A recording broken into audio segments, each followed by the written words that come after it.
Hello student, and welcome to the third installment of my tutorial series. In this video, I'm going to teach you the basics of straight letters, also known as block letters or dead letters. So let's get learning. Now straight letters are pretty straightforward, pun intended. It's turning a line letter into a block letter. Let's take this letter A for example. Create another line going around it and inside of it like a force field. Try to keep your line distances consistent throughout the force field. When that is completed, erase the line letter inside. Now you have your straight letter. Let's do another example with the letter B. First the line letter, then the force field. I'll go through each letter in a time lapse to help you get an idea how each letter works. And always, thanks for watching.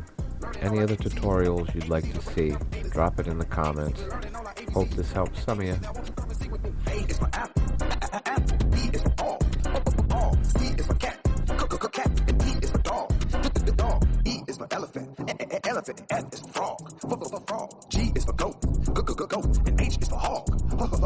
Learning all our ABCs, ABC we break them down from A to Z, we're learning all our ABCs, ABC now won't you come and sing with me, I is for igloo, J is for jam, K is for kangaroo, L is for lamb, the lamb, M is for monkey, and N is for nine, O is for owl, and P is for pine. Learning all our ABCs, ABC we break them down from A to Z, we're learning all our ABCs, ABC won't you come and sing with me, Q is for quail, R is for rain, S is for snail, and T is for train, U is for us, and V is for bowl, W for whale, and X for xylophone. Learning all our ABCs, ABC we break them down from A to Z, we're learning all our ABCs, ABC now won't you come and sing with me, Y is for yo-yo, Z is for zoo.